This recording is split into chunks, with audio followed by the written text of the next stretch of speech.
for joining us. It's always a pleasure. Parang ikaw at si Leloy at saka si Mark Gambo ng aking mga kaduets. So, parang if weekly we don't have one, hinahanap talaga tayo eh. So, Ronald, pag-usapan natin, bago tayo magpolitika, mag-sports analysis muna tayo para mabash na naman ako. Kanina may pinost rin ako na bakit football kaysa basketball dapat siguro. More ROI. Yung football nga, barely may investment. May nanalo pa tayo sa World Cup. First World Cup pa lang. Let's just hope with Italia, we do decent. Although I really hope na yung Angola will do better. So before we go that, pag-usapan natin, Chot Reyes, pag-usapan natin ng Gilas. Ano po yung sports analysis mo? Secretary Llamas bilang dating political affairs. Kasi ang basketball po ay mapolitika, di ba? I mean, this is the biggest sport in the country. Maraming pera, maraming pride, maraming politika involved dito. So this is not just a sport. It's something big. It's something huge, right? Yes. Nakakatuwa nga itong social media. Diba? Ngayon, dinidikit na yan dito sa kay Chot. FIBA. Silang dalawa yung trending kanina eh. Wilfredo Gonzalez ba yan at saka si Chot. So number 1, number 2, naglalabanan sa trending kanina. So, yep. So, ang pinakita nila, yung police, ex-police coach Chot, no? So, tapos siya yung tine-threaten, no? Siya yung tine-threaten. So, daming ganung version sa social media, no? Yeah. Kaya hindi talagang may hiwalay eh. No? Kahit sa politika, no? Yeah. Kahit dito sa incident na ito, hindi talaga hiwalay yung basketball eh. Dahil bahagi na ng ating kultura eh. No? Pinasok pala itong basketball sa Pilipinas noong 1911, Yeah. no? At the turn of the century. Initially pala, ito ay hindi nung pinasok pala itong basketball, it was meant for women. No? Bago pa lang din yan, dahil siguro mga more than 20 years pa lang. Yung sa mga basketball ay hindi lang sports eh. Bahagi na ng ating kultura yung basketball. Kaya big. Yeah. No? Kaya masama yung loob ng mga Pilipino nung natalo tayo sa Dominican Republic at saka sa Angola. No? I would say more Angola, no, Ronald? Kasi yung Dominican Republic, napakalakas na team niyan eh. Especially yung si Carl Anthony. Grabe kanilang center and close fight. And yung Dominican, tinalo nila yung Argentina, which is ranked number 4 or 5 in the world. Pero itong Angola, I think we were all expecting, no offense to Angola, we're expecting to get a better result because usually Angola, doesn't do very well against Asian powerhouses, at least historically based on yung mga nakita ko. So yun yung masakit kasi second quarter, leading pa tayo yata if I'm not mistaken. So we're not doing too bad in the Angola game. I was confident and then nagkalat na tayo towards the fourth quarter na, di ba? So masakit yun kasi must win yung Angola para lang may chance tayo to make it next. Now let's see with Italy what's gonna happen. But Ronald, before I ask you more about this and getting into more controversial issue regarding basketball before we go to talagang politics. I mean, basketball's dominance in the Philippines is also a reflection of geopolitics, right? This is American colonization effect, right? Because kung maalala niya, magaling actually tayo sa football and we used to have one of the best teams in Asia. Tinambakan natin ng Japan, tinalo natin ng China dun sa mga first Asian games sa football. Si Paulino Alcantara, was the best player in Barcelona until Messi arrived, recently. So we were a budding football powerhouse in Asia. Then Americans came and one of the cultural cleansing that they did in the Philippines, against the Spanish was, I think, the sports was in the sports. And parang mga coaches din yan sa soccer eh. Highly paid yan eh. Di ba? Yeah. Hindi ko sigurado kung kaya nating magbayad ng the best coaches na kinakailangan talaga para makakreate ng isang world-class basketball team. So, pero what about yung mga alam mo yung mga Serbian coach, alam mo usually mga Eastern European coach are more affordable. Even in the football, for instance, we saw many Middle Eastern teams, they get Serbian coach, Croatian coach, and Croatia is of course a superpower in football. So, if you can't get the French and Germans or British, although I don't know how good they are, I think the Eastern European ones should not be super expensive, right? I mean, I'm just thinking probably. Hindi ko alam yung anong mga rates ng mga yan. Pero basketball kasi ay para talaga yan sa mga matatangkad na mga tao no? Kahit nagpupumilit si Senator Pacquiao na maging coach at maging basketball player, no? Mas pang-boxing talaga si Manny Pacquiao. Sa soccer naman, tingin ko mas maganda na pahalagahan natin ang soccer dahil maliliit tayo pero mabibilis tumakbo. Yeah, exactly. Diba? Tingin ko kung i-develop natin yung soccer as a part ng ating national sports, tingin ko may future tayo dyan. Yeah. No? Dahil kita natin, di ba, sa Japan, Korea. For the tallest. Yeah, Ronald, I mean, nakita mo, di ba? I mean, there was a big deal about Japan beating, I don't know, Finland yesterday sa FIBA World Cup. I don't know, first win nila or whatever.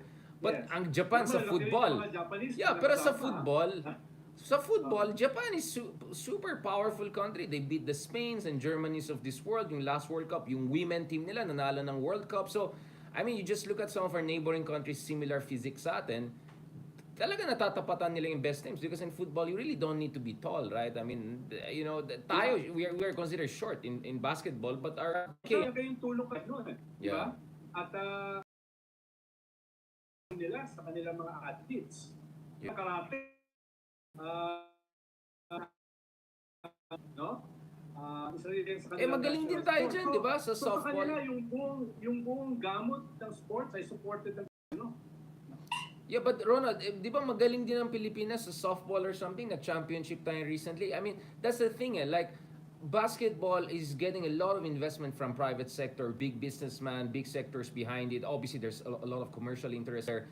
Pero yung parang ROI niya, kumpara mo dun sa may ibang sports, kay Obiena, for instance, how much has been invested in that guy? He's bringing us medals right and left. Taekwondo, we just got a number of, I mean, it's my sports, so I keep tabs with the awards we win in Asian Games and World Championships, actually.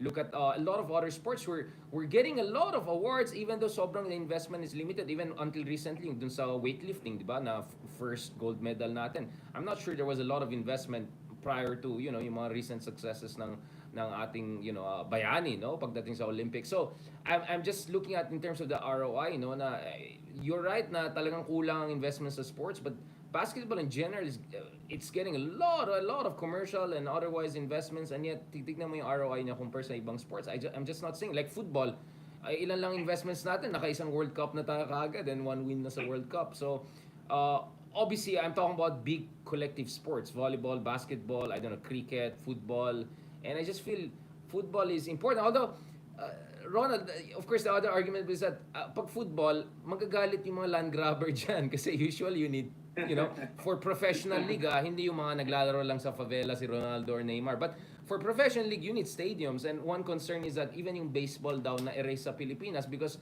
yung mga real estate land grabber, lahat yan ginawang developer. So, again, may relasyon yan sa politika, right? Or political economy, no? Oligarchs here are gonna grab any big land for real estate development. Definitely. So, saan ka kukuha ng stadium? No? Yeah. Isang dahilan kung bakit naging popular ang basketball, hindi ganun kalaking space yung kailangan. Yeah. No? Halimbawa, indoor basketball courts, meron yata tayong more than 25,000. Indoor, And you can make it volleyball and nimble siya, di ba? You can also make Colosseum for volleyball, other sports. Pag football, talaga football siya or I don't know, rock festival, yeah. So, ang dami natin, no? Hindi pa pinag-uusapan yung mga kanto-kanto ng mga courts, no? Yung mga pinakabit na lang sa puno ng coconut, no? Yan yung mga... Right. May nakikita nga ako, mga nagbabasketball sa baha. Diba? 3 feet of water, nagbabasketball pa rin ang mga bata, diba? At saka yung basketball, hindi kinakailangan na masyado maraming gastos sa uniform, diba? Maraming nga nagbabasketball, nakachinelas lang eh. Diba? Hindi ako sigurado dyan, Ronald. I mean, hubad-hubad yung mga sa Brazil na naglalaro favela. I mean, I'm not sure about the uniform part, but I see your point. Na ako, feeling ko, yung terms of informal game, I think football is even cheaper than basketball. You don't even need the ring. You just need 2 rocks and some chippy pang na ball. But in terms of professional leagues, you need stadiums for that. So, ibang usapan yan. Real estate, malaking lugar yung kailangan. Yeah, urban planning na yan. At competitive, di ba? Exactly. Kaya nga, yung ikalawa sa basketball, boxing. Dahil di rin ganun kalaki yung kailangan, no? Yeah. Lalo na sa isang bansa na katulad ng Pilipinas na ang daming land grabber. Ang daming mga real estate companies na talagang kukunin yung mga lupa para magpatayo ng mga subdivision at mga condominium. Yeah. So Yung mga magsasaka nga, nawawalan ng lupa. Yung pampa, yung sports pa. Diba? Yun nga, like Pero maganda, Richard, gumawa ka ng kanya, katulad ni James Dorsey. Gumawa ka ng libro about sports, no? I-deconstruct mo dahil may interplay sa Pilipinas ang politics and sports. Marami tayong mga sports heroes, nagiging politicians, di ba? Exactly. Di ba? Sila Jaworski, no? Si Manny Pacquiao, no? Etc. No? Kaya maganda rin na dahil bahagi yan ng ating buhay eh. At dahil bahagi ng ating buhay, bahagi ng ating politika. Sabi nga nila, yung pinakamalaki nating industriya is politics. Yeah, I mean you're absolutely right, no, and of course basketball celebrities are, you know, they can be also good endorsers if they don't run themselves, and you could see pag may nanalo sila, I mean andun si BBM, di ba, nanalo na nanood siya ng game, although ang daming memes na naman kay BBM yung 0 points pero pagdating sa ayoko na muna baka mabash tayo, you know? Ginawa rin ng stats si BBM eh, like rebounds, points, and then alam mo na saan siya. Alam mo na about the and talking about basketball, hindi ko makalimutan nung nagkaroon kami ng liga sa Malacanang, 2014 or 2015, no? Karoon kami ng liga, parang team building, no? At dalawa yung sports, volleyball at saka basketball. Correct. Ang daming na-aksidente dahil matatanda na yung lumalaro eh. No? Sila Tati Liquanan, no? Sila si Secretary Del Rosario, no? So hindi lang mga relatively bata katulad namin. Pero hindi ko makakalimutan, dahil pag nagda-drive si President Noynoy, no? Pag nagda-drive siya, umiiwas yung mga tao na harangin siya. No? Umiiwas yung mga generals, umiiwas yung mga cabinet secretary, no? Pag nagda-drive siya. Dahil ako kasi lumaki sa University Belt, hindi naman pwede yun. No? So medyo nasa lubong ko si Pinoy. Bumagsak! Basag yung paborito niyang salamin. Nasabi niya, worth 60,000, no? Basag. Doon sa kwan. Tapos nagkagulo. Nagpuntahan sa kanya yung PSG. Dahil tinitignan ko, nabale o ano man, no? Baka Ronald, tapos, nung tumayo si Pinoy, hinabol ako ng bangko. Sabi niya, attempted assassination yan. No? Only Pinoy will make fun of that incident. Yeah. Kung ibang presidente yan, baka na-EJK na ako eh. Hindi na ako nakalabas ng Malacanang. Retag ka na for life. Yun yung mga hindi ko makalimutan. Ay, hindi ko alam yun, ha? Pinoy, no? Meron din pala kayong games doon. Hindi Picon, di ba? Sports lang. Okay, Hanggang ngayon, hinahanap ko yung video. Then tinago ko ni Pinoy yung video, tsaka yung mga pictures eh. Dahil siyempre, ayaw naman nila masabi na yung presidente ng bansa may sumahod. No? Bumagsak. Wow, I didn't know that. Magiging apo ko eh, yung video na, yung lolo nyo nakapagpabagsak ng presidente. Patay. And live to tell about it. Right. Right. Salamat Ronald for that. I think we can go now to the next episode. Naging isang buong episode na pala tayo. I just thought pampakute lang, lighthearted natin. So let's do a separate episode na nag-sports analysis na tayo. So dun sa mga sport analysts dyan, abangan nyo. Ito na. Meron na kaming sports show. Salamat for joining us. Salamat. Alright, let's go to the next episode. Okay, let's do this. Alright, Secretary Limas, we just had a conversation about, sports and politics, especially basketball. Huwag na natin pag-usapan si Chot Reyes, may mahabang usapan na yan. I want to be nice and I want to, let's see, my learning experience naman daw, so let's see. Now, speaking of learning experience, the other week nag-launch ng Mayors for Good Governance movement si Mayor Magalong. I don't know if you have checked the attendees, etc. But while I was sitting there listening to Mayor Magalong, parang for me, parang narinig ko na itong mga ganyan tipong diskusyon, di ba? Which is essentially when pinapakinggan namin sila Grace Pataka, yung Pampanga governor before na si Father. And then in the run up to Favela, exactly, and in the run up to Pinoy's run in 2010. So parang medyo deja vu sa akin. So for me, I thought you're a perfect person to talk about this because what is your take on this? I mean, is Magalong picking up where that movement left off, or you think he's coming in from a very different angle? And how do we make sure we keep the baby while taking out the bathwater? Like, what's your take on this? Yeah. Well, yung anti-corruption sa ating bansa, no? Yung cup half empty, it's almost like a norm. Paulit-ulit na lang yung issue ng corruption, di ba? At parang tanggap na ng tao that our political system is predominantly corrupt. Yeah. No? Kaya hindi siya masyadong nagiging maraming panahon, mga local at saka national elections, hindi siya nagiging decisive as a term of reference on what people will vote for. No? Basically, parang nagiging cynical na yung mga sa mga botante, karamihan sa mga tao about corruption. Kaya hindi na issue sa kanila ito. Pero kung titignan mo rin naman yung cup half full, may mga moments na yung anti-corruption ay naka-trigger, naka-catalyze ng something na pwedeng mabago or at least close to changing the political contours of the moment. Right. Halimbawa, noong 92, nung yan ay binandera ni Miriam Defensor Santiago, almost overnight, isang dating judge na walang political party, walang machinery, walang resources, almost won. Yeah. At na-harness niya yung youth ng bansa.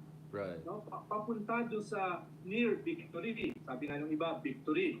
No? So, isang moment yan na kahit cynical yung ating mga mamamayan tungkol sa corruption, no, ay naka-trigger siya, nakakatalize siya ng isang significant moment. Right. Kaya Pinoy, noong 2010, no, of course, may ibang mga pangyayari na naka-create ng ganong klaseng dynamic. Halimbawa, yung death ni Cory, yung kanyang nanay. Pero, isang significant aspect ng 2010 victory ni Pinoy, yung kung walang corrupt, walang mahirap. Ibig sabihin, dumikit siya, not only as a slogan, no? Dumikit siya as a narrative. At that moment, corruption became an issue. No? At became an issue. Lalo na yung main rival niya noon, no? Si Villar at saka si Erap, medyo nabahiran ng corruption. Kaya umangat siya at yun yung naging susi sa kanyang pagkapanalo. So yun naman yung cup half full. It can be a catalyst. Kahit in most cases, hindi. No? In most cases, hindi. So, baka dun umaasa yung mga katulad ni Mayor Magalong, no? Umaasa siya na in the near future, 5 years pa yung susunod na presidential election, baka makakatalize siya. Right. No? Baka next year, makakatalize siya ng isang movement na for the next 4 to 5 years going into 2028. Dahil nangyari siya eh. Nangyari siya at least twice in our recent political history. No? Yeah. Lalo-lalo na ngayon na parang may malaking vacuum. Dahil parang hindi ito yung strong point ni President Bongbong Marcos for now. Walang initiative. Diba? Tapos ang dami intel funds, policy, confidential funds. Diba? Yeah. Ang strong point niya ay yung pagdistansya doon sa Tokhang, no? Hindi niya strong point yung intelligence at saka confidential fund na niya. At bagaman sa kanyang lasona ay pinandera niya itong mga hoarders, smugglers, cartel, parang naiwan siya as rhetoric lang. Walang dramatic example ng isang aksyon, no? Beyond the rhetoric. Kaya merong vacuum na nag-unfold na baka lumawak, lumalim, at gustong punuan ng mga katulad ni Mayor Magalong, yung 100 mayors na pumirma kasama niya, at yung ilang mga kilala ring mayors na nagmarka sa kanilang anti-corruption at saka management skills, katulad ni Pico Soto, ni Mayor Chodoro, ni Mayor Rufi Biason, Mayor Belmonte. So, pwede itong mag-catalyze. Not yet. No? Not yet. Dahil yung pumirma, it's barely a drop in the bucket. With 1,600 mayors. Right. Itong pumirma ay 100. yung 100 na yan, yung pasigurado going into the midterm dahil may kanya-kanya silang political parties. Yeah. Diba? Hindi naman siya isang political party pa isang parang panimulang movement. Whether that movement will grow, whether that movement will transform or will triumph, for example, in the midterm, still remains to be seen. Still uphill, no? Knowing our political system. Right. Wow, salamat Ronald for giving me a chance to paras pala tayo, yun din ang problema sa akin pag may mga host nagtanong, binigay ko na lahat kaagad. Like now I know how they feel when I'm being interviewed. So salamat Ronald for the mirror effect. Because Ronald, before going to Magalong, I wanted to ask you about this and I want to push you on this, diba? You're absolutely right to say that unfortunately my cynicism about it, but the strength of Pinoy in 2010 was that he made people hope that may laban tayo sa corruption, na this should not be normal. And you're absolutely right. It looks like Magalong is speaking up where Aquino left. But speaking of where Aquino left, yun din yung concern natin, Ronald, di ba? Either the DAP issue or if the pork barrel issue was concerning allies and ilan ba yung mga allies ng Liberal Party, 300 ba sila sa Congress, like parang it more focused on the Revillas and Riles, mga na-target, lahat naman sila eventually got scot-free. So parang didn't the way it end make people more cynical about fighting against corruption, and in a sense that paved the way for Donald Trump, for Duterte to come in and say, hindi, iba dapat ang priority. Forget about corruption. Crime ang dapat i-focus natin kasi even more basic than good governance is our safety, the right to live, no? So I think that's how Duterte hijacked it. But in fairness naman to Duterte, he still maintained in his populist vein na even a whiff of corruption hindi ko tatanggapin. And he did something that Aquino did not do, right? Yung pinaka-spokesman niya kaagad, si Lavinia, di ba? Pina-fire niya agad, even if there was literally a whiff or rumor of potential anomalies, even though it was never proven. And then the other thing Duterte did was recycling. Mahilig siya sa climate change, di ba? Ang dahil mga USEC na nakatatlong departments na pabalik-balik-balik, di ba? So in fairness, he had the Machiavellian instinct to realize you have to put on some show, right? And sometimes problematic, and we know that eventually how that eliminated a big faction, referring to within the Duterte coalition, no? And the rest is history. So I just want to understand it because Ron, remember last year's election, it looked like corruption was not really as big as a priority, considering, what I'm saying, that the most anti-corruption candidate came in a distant second, which is Leni Robredo, diba? And it looks like Husay was really the emphasis. But looking at the latest surveys, there was this pulsation survey that just came out last month, which showed that 84%. Yes, so it looks like nagiging uso ulit itong issue ng corruption. And in a sense, Magalong is both riding the crest, but at the same time, I would say he even kind of contributed to corruption becoming a central national issue, given the passionate ways he talks about it. And I'm proud to say, in Baguio, we do things differently, right? I mean, we're not perfect. We're not Sweden. We're not Norway. But naniniwala ko when Mayor Magalong says, in Baguio, we do it differently. Na trapo politics doesn't work the same way in Baguio. Or in fact, it may not work as well in Baguio as it does in other cities. Again, not to be mayabang about it, but I can say it as a Baguio person myself na we have a large middle class, mobilized civil society, and I've never heard anyone vote buying in my life, no, sa Baguio. I'm not saying it's not happening, but anywhere else, I mean, I have ancestors and all from Ilocos rin. Mahabang usapan yan, di ba? You get what I'm saying? Like, I think there's some authenticity, or there is definitely authenticity to where Magalong is coming from. Yun na, parang I saw this kind of ups and downs with the centrality of anti-corruption sa Philippine political discourse. Yes, ang problema kasi, Richard, yung ating anti-corruption movement ay parang nagiging patches of green in a desert. Patches of green in a bleak landscape, no? So, meron kang mga best practices, pinag-uusapan sa Ateneo School of Government, binibigyan ng awards sa Magsaysay, no? Awards, no? Nabibigyan ng prominence sa ilang mga local government awards, no? Pero nagiging just patches of green, di ba? Or flash in ang the pan. Habol natin parang bibingka no? Itong mga patches of green na ito, no, ay dapat magkaroon din ng manifestation sa national level. For lack of a better example, an activist state. Di ba? Na lulutuin, transforming the system. Yeah. Dahil kung hindi mo matatransform yung system, no less, then mangyayari dyan parang uso. Nauuso, tapos mawawala uli sa uso, no? Tapos mauuso uli, gagamitin ng mga iba, nagiging very tactical lang, nagiging sloganeering lang. Yeah. Kailangan magkaroon siya ng manifestation on the ground, no? In terms of a constituency which Right. can be transformed into a vast majority ng reform.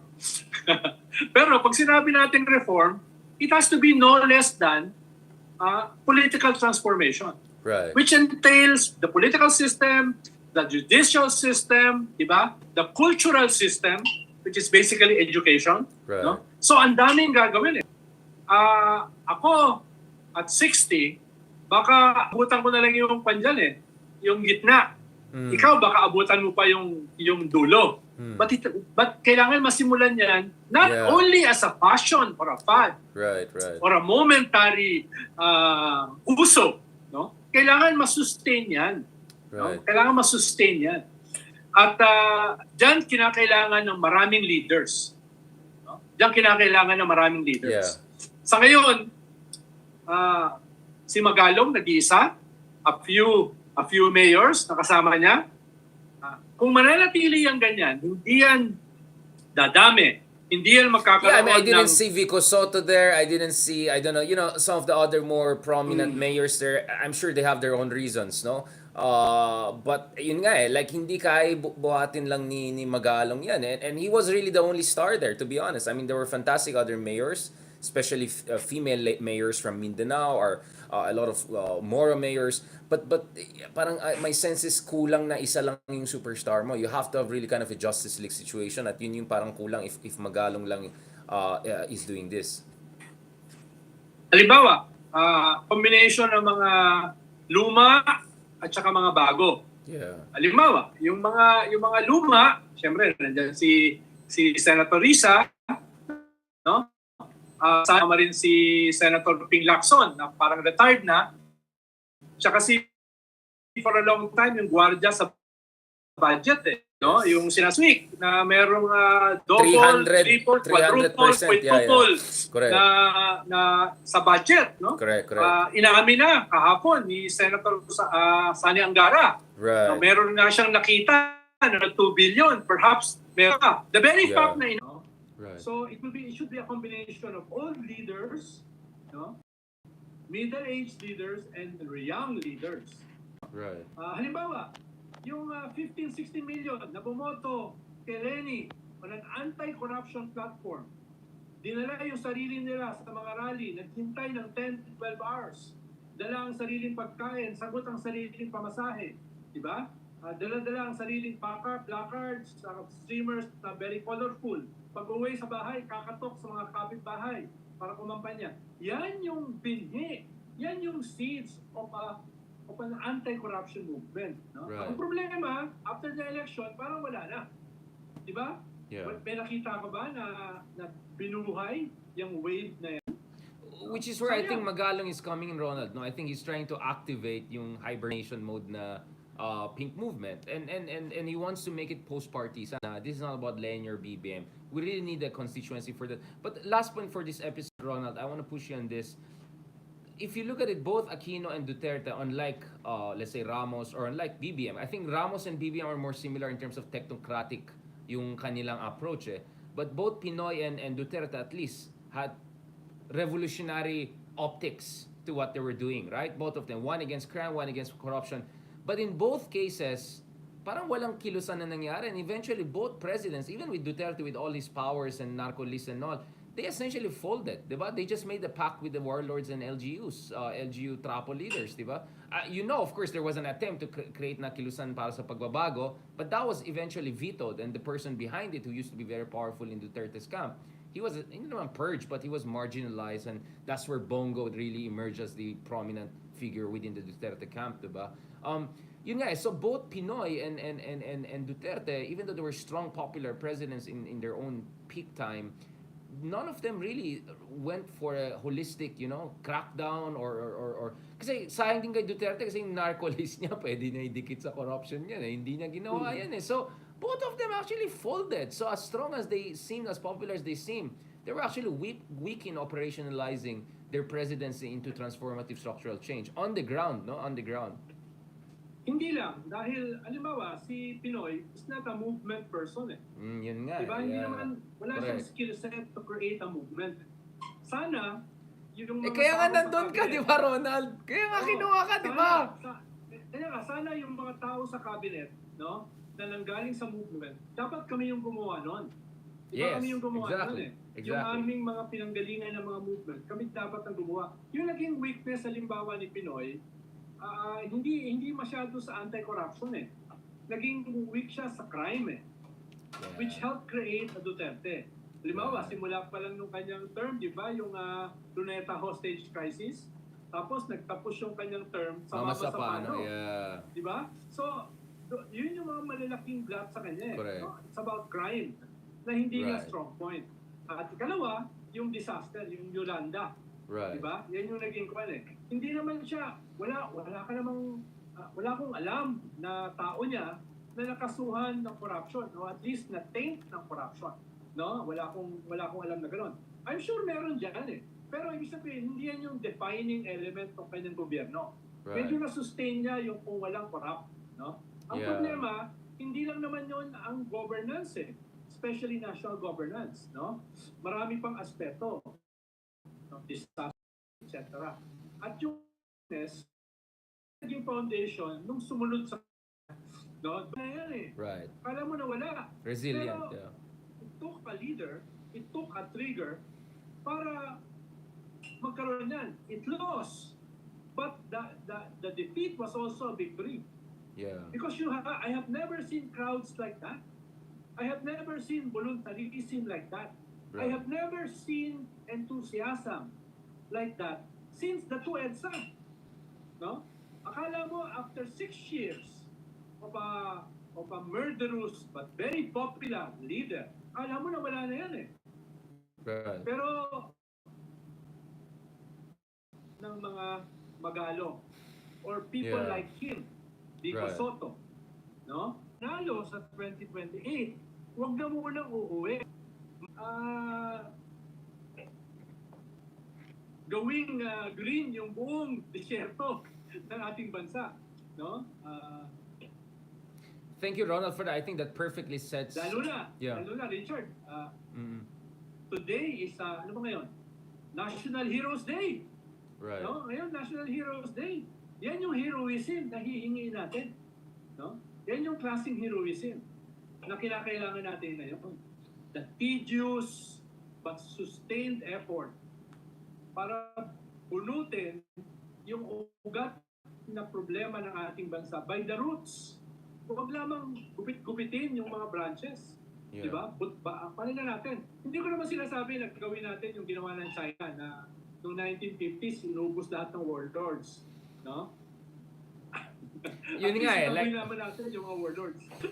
I just watched yung movie na delikado na documentary, di ba? Which, like, grabe yung situation dyan sa El Nido, Palawan, di ba? Na yung pinapatay ng mga environmentalist, yung mga ganitong situation. So, that just tells you how hopelessly trapo, the LGU corruption problem is, no? And that's why you need really a decisive kind of leadership from the top, but also a movement.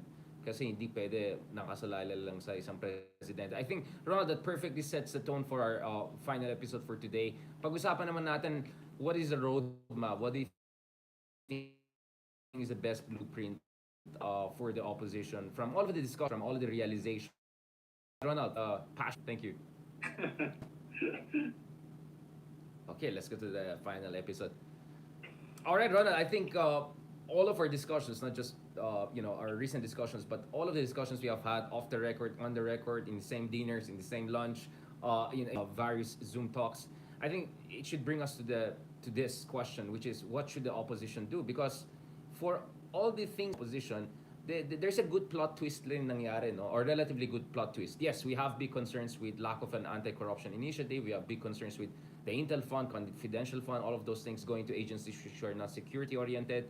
I think we have no illusions about the kind of a social democratic progressive politics.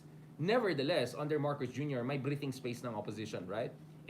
Things, parang some knots have loosened up, right? There's like a sigh of relief that not only has Marcos Jr. not turned out as another Marcos, as many people were fearing, although you and I were among those who did not panic right away, but also there's some positive signaling going on. And we know, both of us know, there are a lot of quote-unquote Dilawans who are working inside the government or working with the government in different capacities. So that shows there is an openness to some sort of a more grand coalition and some sort of quote-unquote unity.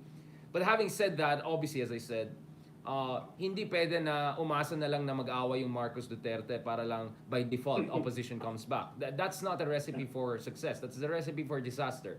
Na, like hope is not a strategy, right? And the Duterte Marcos one, especially the one between Sara and Marcos, my analysis, it's mutually assured destruction. So both Sara and Marcos have an incentive in keeping it together. Ibang usapan yung tatay, ibang usapan yung mga DDS, but I think if Sara and Marcos, for now, both of them have an interest in not picking an open fight, right? If not more than that, perhaps there's really a rapport between them. So having said that, having this context of mixed bag, but at least there's a room for maneuver, there's a room for resuscitation. What do you think is, if we were going to come up with a kind of a manifesto or a kind of a 3-point, 2-point, 5-point, 10-point agenda, what are the top 3 things at least that comes to your mind, Ronald, in terms of yung advice mo for blueprint? If you or I, pretentiously, self-anointedly, were to sit down right now and write a manifesto, wag naman yung Karl Marx type, baka maretag tayo, but any decent manifesto, what would be the first 3 big things that comes to your mind? In the past few months, Richard, may mga iba't ibang mga groups, personalities na sinusubukang mag-convene ng small tent, big tent para going into the barangay elections at the midterm. No? Medyo hindi nagpa-flourish. No? Right. Hindi nagpa-flourish. Dahil tingin ko, isang dahilan ay wala yung sinasabi mo. No? Wala yung manifesto. Di ba? Yeah. Wala yung vision. Wala yung platform. Wala yung strategy. Ako, ang tingin ko, mas basic pa eh. Wala yung assessment. What went wrong these past 3 decades? What went wrong Postmortem. from the liberal democratic ethos? What went wrong from the progressive ethos? Hindi pa ako nakita hindi pa ako nakaranas o nakakita ng assessment, no? After more than 3 decades, no? Both from the liberal democratic groups at sa progressive movement, no? So wait, bakit Ronald? Sorry, before you put, why do you think there's that? Because again, I'll be honest about it. I have had conversation with some people who took notice of my my critiques, no, and I think the election last year kind of vindicated a lot of things I was saying, and I'm not happy about it, right? I'm not happy with the opposition not doing well, but in a way, at least some people realize my point. Ito siguro si Haydar yan, di ba? Kasi, but one thing I realized is that this is what they told me, no? I said, well, first tignan natin yung mga mas katulad natin. We're not Norway, we're not Sweden, wag tayong mangarap, right? I mean, of course, we can learn about certain things, but I think I said Latin America is very interesting. Yung whether it's Gustavo Pedro in Colombia, whether it's the situation in Boric in Chile, etc. So I try to find some sort of analog. And you know what? One thing I heard, Ronald, is this. No? Sabi nila, ang kaibahan sa Pilipinas is Asiano tayo. Pag sa mga Latino, and I talk to people who also are active in Latin America, they have a lot of Haydarians amongst them, and they don't take offense in having some aggressive character guy coming in. Yeah. Like, the Latinos like it, right? They like passionate guys, or kumbaga, ma-appreciate yung mga interventions na katulad natin.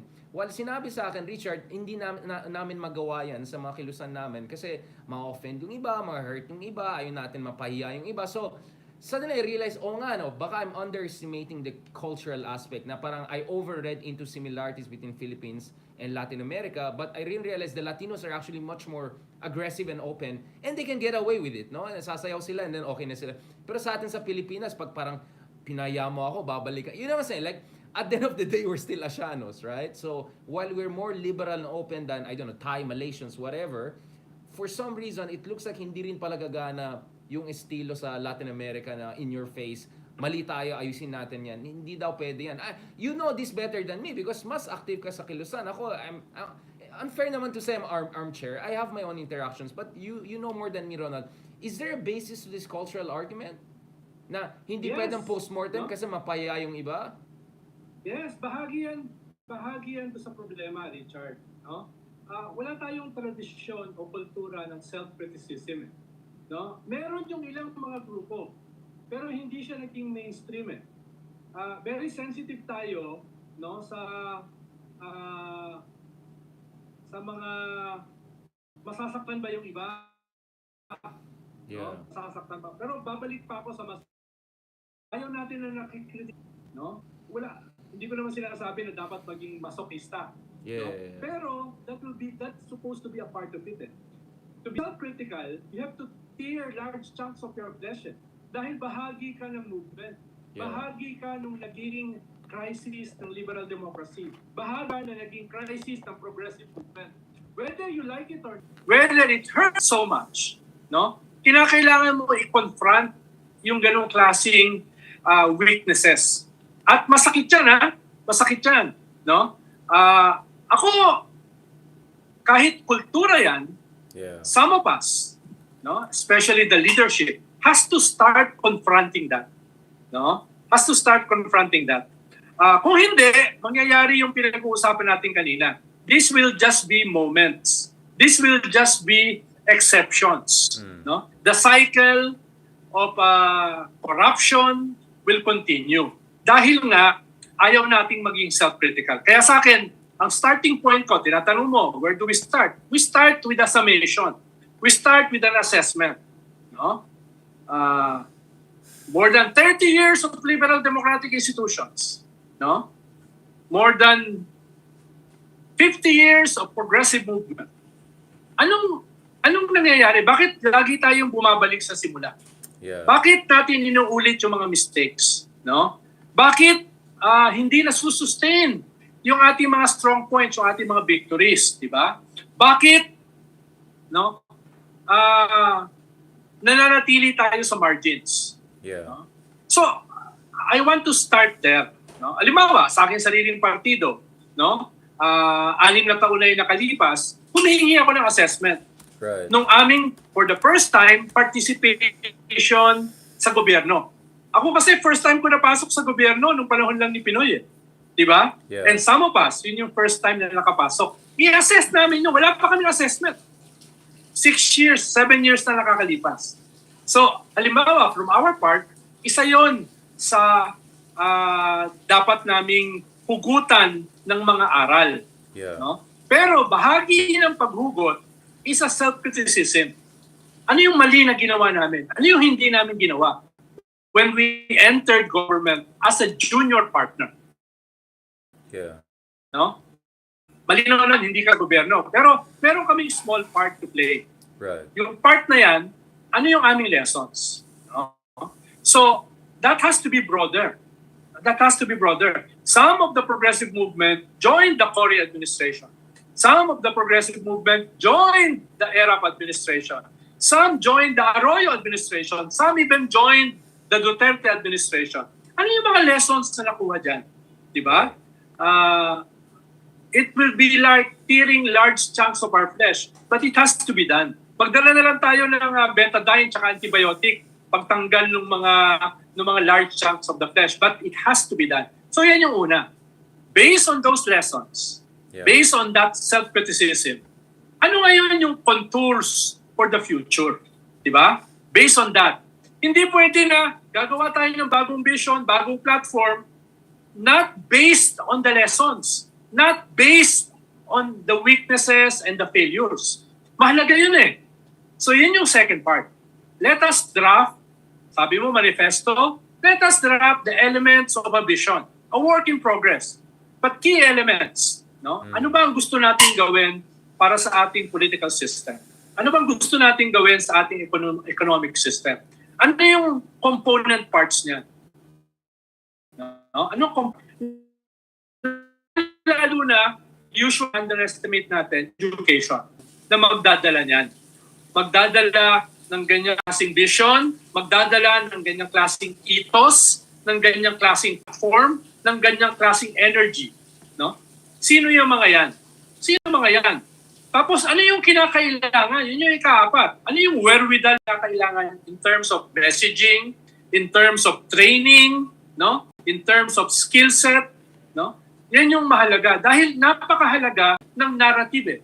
'Di ba? Maganda nga yung ethos, pero hindi naman mapaabot dun sa 61% na bumoto kay Bongbong. 'Di ba? So, anong hindi yung condescending, self-righteous tone ginagawa minsan yung iba nating mga kasama, no?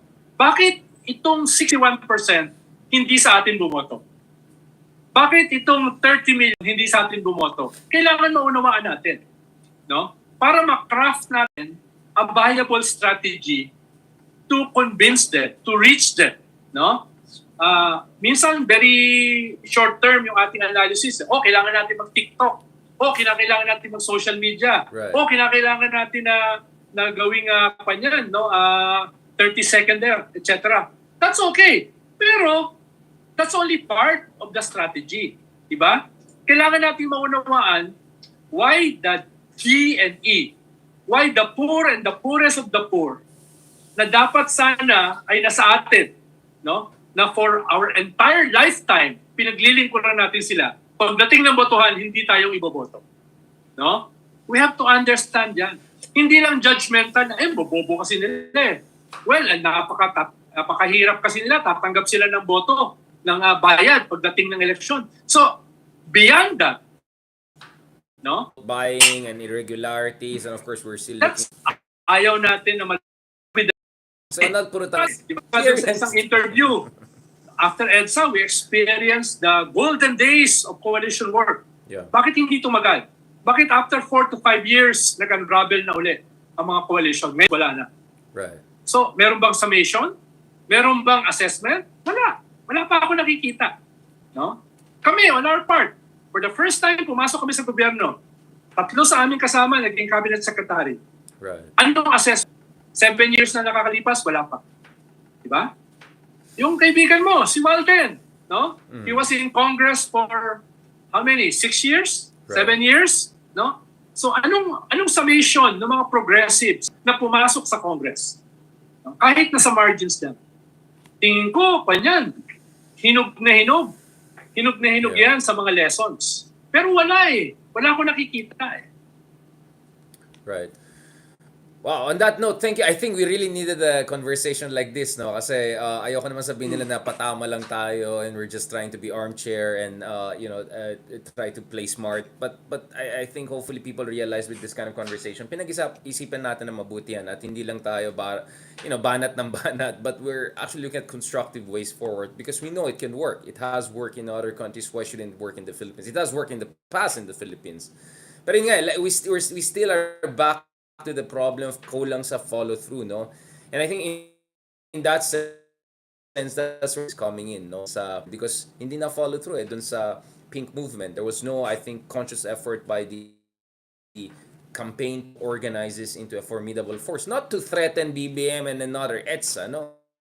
In a constructive citizenship sense. And I think that's where Magalong is coming in. But per our earlier, hindi rin pwede Magalong din only. It has to really bring in other people. I think we have to see more elements. Ang concern ko lang dito is because I think the other ones superstars, whether LGU level or national level, they're also looking at their own plans, so they don't want to jump into something that they cannot control themselves or they feel na baka ma-taint sila. So I don't know, I think everyone is playing safe, no? And there's still a vacuum of leadership. But as you said, and I've been always saying, there's also a vacuum of self-awareness and self-examination because I have yet to see a document whereby publicly, openly, there's a discussion about saan nagkakulang opposition. All I see is questioning election result. All I see is denialism and very toxic attacks on voters and all. And you're just digging in your own grave, right? And look at what they do also to you and I, people like you and I, or who have our own mind. And so far, I think we understand what's going on about ourselves. This is about pointing out what's out there, but at least in this episode we showed naman, we have a kind of a blueprint in mind because this is not about who you vote for. This is about the future of our democracy, right?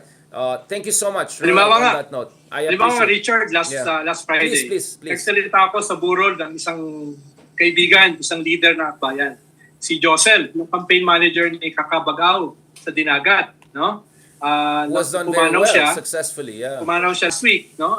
Andun nga si Walden last Friday. So tapos na nagbigay ng parangal, bahagi nung sinabi ko ay, ang feeling ko, kami ni Josel, no, ay yung generation namin, parang ito na yung last generation ng mga organizers. Before kasi, to be a leader, kailangan dumaan ka muna sa organizing. No? Yeah. Anong sektor yan, whether youth yan, whether urban poor, whether peasant, whether indigenous Filipinos, and whether labor. No? Yung aming generation, dyan na test dyan na measure no? At dyan na develop yung hindi lamang yung political skill set, kundi yung ethical foundations as well as ideological foundations. Yeah. No? Parang ang nakita ko, naputol na yung generation na yan.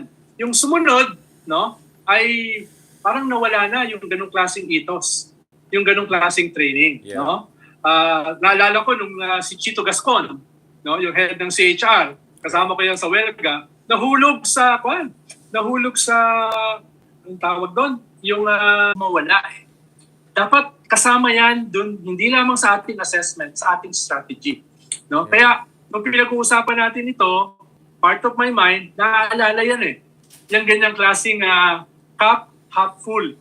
No? Na isa yan sa strong points What's na the reason, medyo Ronald? nawawala, nagdi-disappear. So, sir, what's the reason? Because for me, one problem I see is all of this postmodern nonsense about horizontal, spontaneous. I mean, my first book was on the Arab uprisings, right? And that was the perfect embodiment of spontaneous, blah, blah. And what happened? Nothing. The only one that came closest to success was in Tunisia, but that was because of the Ennahda party, which had a strong basis, and the labor unions in Tunisia, which is strong. So, the only semi-successful case in Tunisia clearly proved na hindi ka rin pwede umasa doon sa Tahrir Square moment and Twitter revolution and all of those nonsense Silicon Valley stuff we heard back in the day, di ba?